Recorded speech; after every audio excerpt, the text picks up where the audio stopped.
I guess you'd call that our sunrise. I kind of expected the carriage and that gun to be, oh, say, somewhere in here. Get up and I look out, and, I can see down there. Can't see over in here. It's like, okay, it's probably about where it should be. And I figure when it gets up here to the end of the lane, I'm going to kick it in the ass because I don't want to totally soak the hell out of the rest of that. I mean, this side needs it, the other side doesn't. Yeah. It is moving. Way slower than it's supposed to be. I don't know why. First thing I did was check and see if it's moving, and turbine's going, belt's turning, gearbox is turning, the clutch assembly's turning. Is the reel turning? Step around the corner, look at the big chain that runs the reel, and I'm staring at it. Okay, yeah, it's turning too.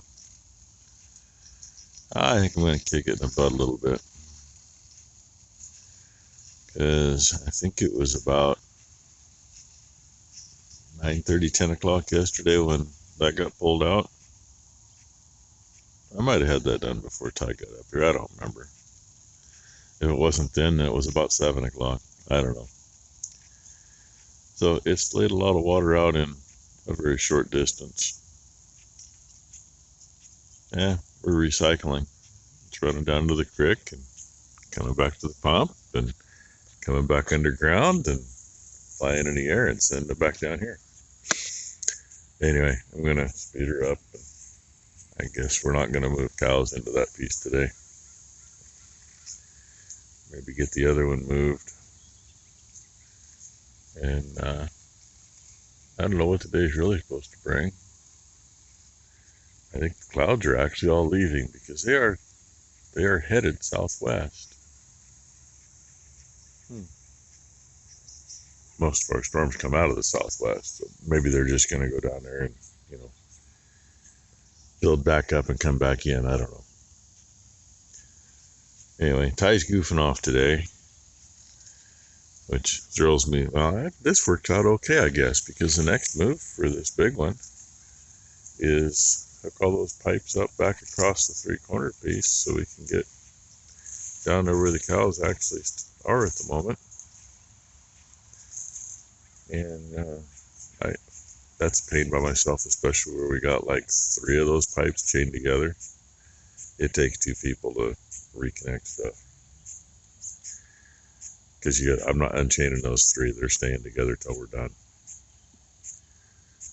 So anyway, we'll see what I do. And without her here today, I'm probably not going to put the roller back on the cultipacker either. I mean, can I do it by myself? Yes, I've done it many times by myself. Do I want to do it by myself? No. And hell, I'd go goof off today, but Becky's got to go clean house up on the hill, and then she says she'll help me maybe get the shop cleaned up. I don't know. I got to do something with that mess because I need to rearrange some things anyway. I want to get the sprayer back in there, and it's probably going to take me a month to figure out where in the hell I left off on that thing. I hate about projects like that. If it's something you're fixing, it's one thing. You can see what you got going on. But when it's something you're building and the blueprints are all between your ears and full of scribble marks, and yeah, it's going to take me a bit. Anyway,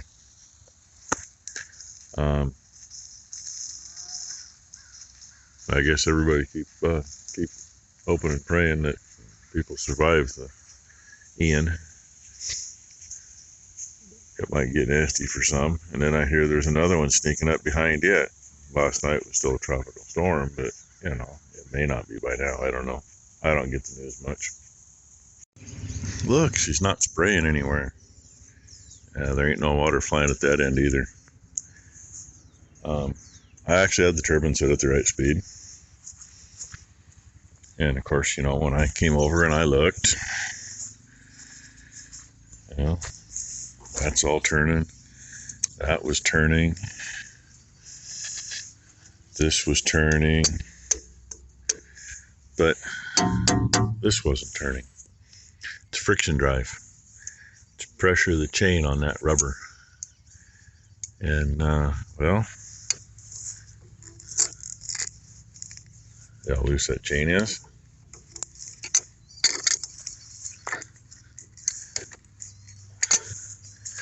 I can't find anything wrong anywhere other than those springs over there aren't tight. The lock nuts were tight. Everything's tight.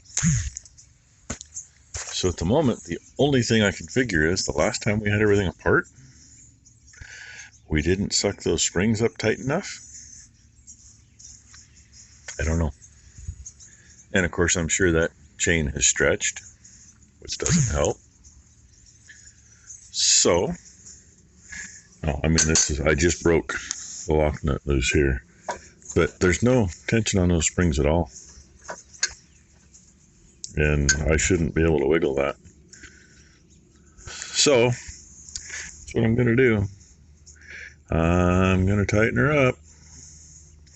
Bad thing is, the only thing I have with me is slip joints. But I got them broke loose with it, so I think it'll work.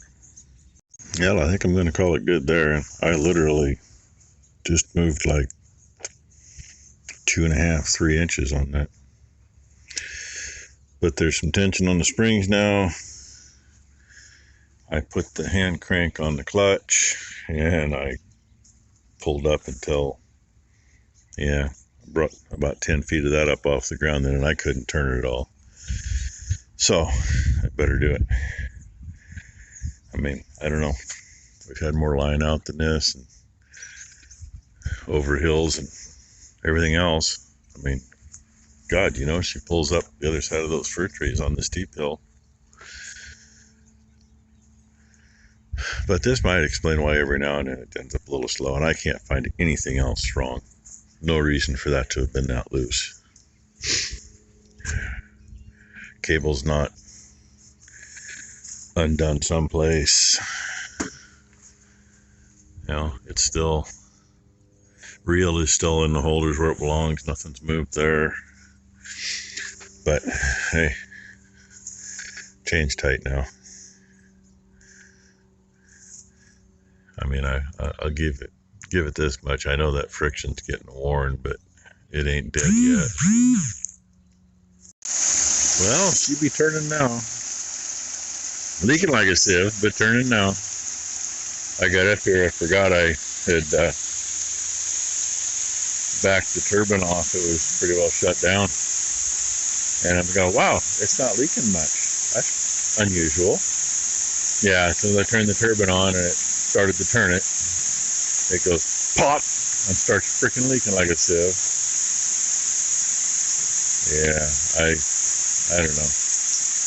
The only thing I can think on that seal is if things have gotten tweaked over time and there's just not enough pressure in on it. But when we put it together, we had to decide if we could get everything. Well, but anyway, she's turning. Damn near lunchtime, but she's turning.